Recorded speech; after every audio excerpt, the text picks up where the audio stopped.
I've just finished the cleaning. I'm just popping to go. Oh, I mean, hi, welcome to my video. Where am I going? Left. You're in I'm going to my friend's house who is going to uni in a couple days. And don't you think about turning. Sorry, I get really bad road rage. Like, really bad. Like, really, really bad. I'm going to hers. We've gone to like her leaving party thing last week.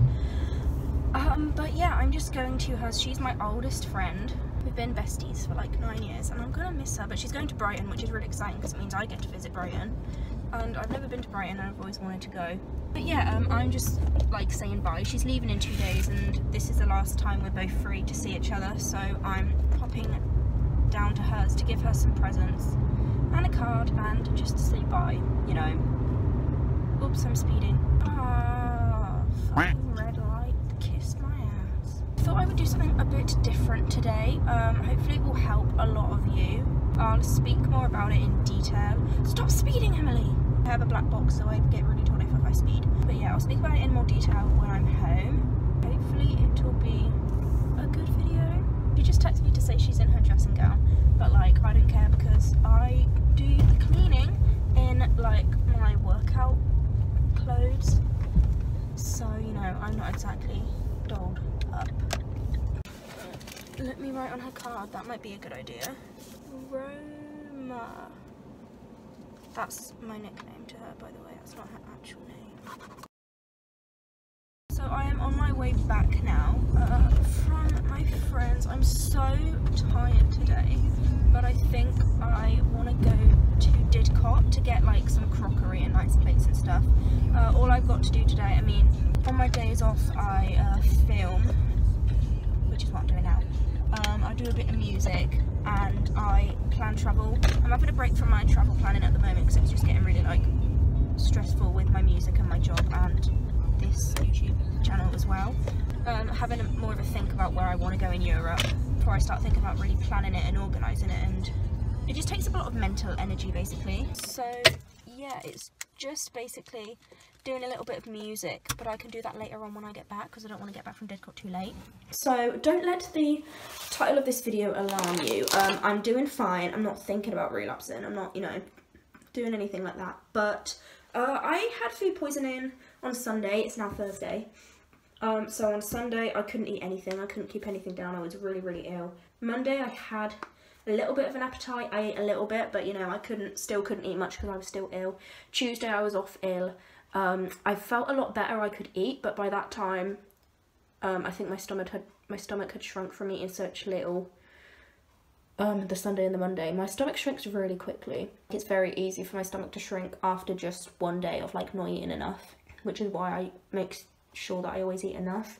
Now I've got to, you know, work hard on getting enough food into my system that my stomach grows again, so that my body tells me when I'm hungry, because obviously if you're not eating enough, if you're restricting, whether it's because you've been ill and you haven't been able to eat like me, or whether it's because, you know, you're recovering from an eating disorder, you weren't eating enough because of your eating disorder, your body gets used to eating what you give it. Which is why I say it's so important for people who are trying to find a balance to focus on the guideline of 3 meals and a couple snacks a day, because that's roughly what people need, and then your body will kind of like adapt to that. But yeah, if you're not eating a lot, you'll never be hungry. Science lessons with moi. That's what I've learned from having a dietitian when I had one a couple years ago. So thank you, Sally. Big clap to Sally. I love you, Sally. Sally was a legend. Anyway, I'm having to force myself to eat basically at the moment because I'm not hungry at all. There's not like a part of me that is anorexic. I don't like thinking about it like that because that means the illness is me, and it's not that at all. But there was a little bit of an anorexic voice last night that said, you know, you're already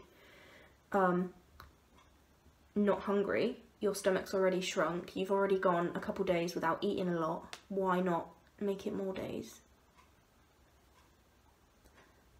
No. And I don't want to listen to my eating disorder. I don't want to lose weight. I don't want to not be able to enjoy the delicious foods that I enjoy. I almost see myself as recovered, you know.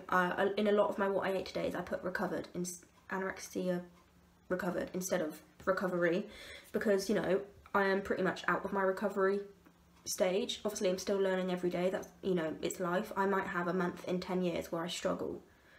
but I know how to deal with it. I don't get like bad days all the time anymore. Every day isn't a bad day, and that is what recovery is. So yeah, you know, and I want it to stay that way, so I'm not going to listen to my eating disorder. But yeah, it just goes to show, you know, you can be doing really well, but your eating disorder will try and creep in like the most sneaky, unsuspected ways at the most unsuspected times. Your eating disorder doesn't want you to recover, obviously. So the voice can be very loud when you're starting to recover. The first couple months it was really hard for me, and the first couple months, every couple days I would just struggle so much. But it wasn't as bad as I thought it was gonna be, and it was easy in the grand scheme of things. Easy compared to what I thought it was gonna be. You know, don't let that scare you away from recovery. But yeah, so today, hopefully what I do today can help you if this does happen to you. Yeah, I'm going to be doing a couple things. I wrote down last night a few things that I thought would help me today, because I was like, you know, why don't I just turn this into a positive thing? Instead of not eating, I'm gonna work to eat and look after myself and focus on the things I recover for, the things that motivate me in recovery, the things that are the reason I recover in the first place. I'll focus on those, you know, and I can make a video out of it and hopefully help people who struggle with that voice in their head as well. I'll go through all the steps, like all the things I want to do today to help me mentally, for like how I overcome, you know, like a hard time like this where my eating disorder voice, you know, was quite loud last night. I don't want it to come back. So, you know, I'm focusing on the positives, I'm distracting myself, and part of that is stress management. And I'm very, very stressed at the moment about like just money savings and bookkeeping and stuff. It's not the money I have that's stressing me out, it's knowing where to put it, what goes where, and like in my head it's just like a blur. So I need to sort that out, and I feel like that will help me a lot, because if I listen to my eating disorder voice and I stop eating, all my problems kind of go away and I focus solely on not eating, and that does make my problems seem less because I just don't care about anything anymore. It's not a healthy mentality, but you know, in the short run it feels peaceful. Obviously it's not peaceful at all, you know, you're battling an eating disorder, but your eating disorder makes you think it's peaceful, and right now I'm stressed and I'd love a bit of peace. So I need to focus on what's making me stressed and not let it make me stressed. So, you know, I need to sort through that in my head so it doesn't make me feel as stressed, so my eating disorder can't hold that against me. I'm ready. My outfit for today, I always wear this outfit, my Romwe jeans, I'm gonna wear these trainers, and my misguided top. These jeans are like far too big, they're supposed to be like up here, but because they're so big, because I wanted them to be so baggy, the waist is too small, because I have a really tiny waist, so I need to get a belt. It's about to leave. In my car, it's boiling. I'm not planning on getting much there, I'm just excited to see if they've got any nice makeup, Halloween decorations, any crockery that I can get, and what else in a Starbucks drink. So yeah, which sounds like a lot, but I'm probably only going to get a couple of each of those things. I'm making an effort to eat enough today as well, so I've got my, do you want to get over? Got my cereal bar, got a packet of crisps in my bag, which I will eat. I always pack snack foods and then I never eat them, but I'm actually gonna eat them today. Where am I going? Shit, I don't know.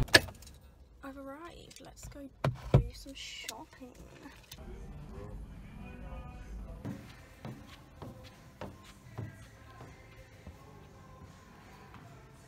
That trip was super successful, so I said I wanted to get some crockery bits, some makeup bits, and some Halloween bits, and a drink. I got all 4 of those things, although for my drink I didn't get a drink there. I'll show you in a minute, it's so exciting. But these are the stuff that normal people don't get excited about, but I do. Okay, so, I mean, like, makeup other people get excited about, I guess, but not crockery and drinks and autumn to this extent. So first I went to Wilko. And I got 2 makeup bits and some crockery. I got this bowl, which was so cute. I don't know if you can see, it's got like little speckled bits.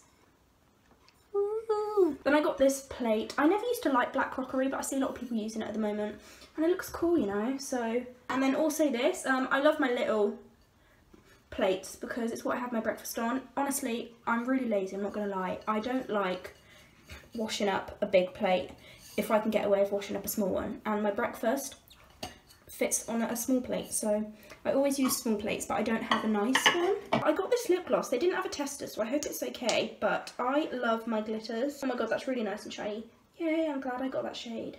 Then I went to Superdrug and I got this Makeup Revolution. It's basically a lip gloss, but it's like a thick lip gloss. It's like a sheer, they've called it a sheer lipstick, but it is a lip gloss. I was walking on my way to go to Starbucks. I looked on the website and they do have their spice pumpkin frappuccinos. So I was on my way and I saw a TK Maxx and I completely forgot that there was a TK Maxx where I was going. They've got like this new bit. I went upstairs and I got some freaking steals. This is pumpkin spice flavoured coffee. This is right up my alley. I always look at these, but I'm like, you know, they're kind of expensive for a coffee. I never drink coffee, but at the moment I'm obsessed with coffee. And you know, I don't care that it's not decaf. I'll live. And then I also got this pumpkin. Every year for the past like 3 or 4 years, I've always gone to Home Sense and got like a nice autumn pumpkin. I mean an autumn candle. But yeah, I just love that. So nice. This was only $2.99, which isn't too bad. So the reason I wanted to get plates was this kind of links in with my like helping myself today focus on the good parts of recovery. So I've mentioned before that I like my crockery because it just motivates me to eat. Like, it sounds so silly, but that's just like this thing I have. I have like crockery and cutlery. I have like my own section in the cupboard. Or I just have nice looking stuff. So stuff like this really, really helps me. I don't know whether that will help you, but you know, it's just finding something that makes eating more fun for you. So that, you know, sometimes it can feel like a chore. If you're like craving something, then it's fun to eat. Or if you're, you know, you've got something really fun to eat, it's fun to eat. But if it's just like eating a snack or, you know, something typical, it can feel like a chore and you won't want to do it if it's not fun because your eating disorder, you know, you need something to counteract that eating disorder voice, and for me, that's my plates. The next thing for like what I wanted to subconsciously do today was going to be getting my Starbucks drink because, you know, it's like treating myself. You can't do that if you're listening to your eating disorder. You can't treat yourself, you can't have exciting, yummy foods. Oh, I like to nip it in the bud early when I'm having thoughts of a relapse, or like when my eating disorder voice gets loud and tempts me, or like tries to tempt me into a relapse, because like the more it goes on, the harder it's going to be, you know, to treat yourself and to do that kind of stuff. Like, I'm still in a safe place, so I can have yummy foods and remind myself that food is good. Look how autumny it's looking. So this is about how much hot water I put. Actually, maybe that's too much. Just enough to blend the sugar and the coffee together. It actually smells disgusting. I hope I like this. I'll be so upset if this tastes like poop. So I've done the coffee and sugar. Now for the milk, which I have shook up so it's frothy. I don't have too much milk in at the moment, but this is like flavoured, so I don't know how much I like it. So I'll add a little bit more than usual in case I'm not keen on the taste. I'm very new to coffee.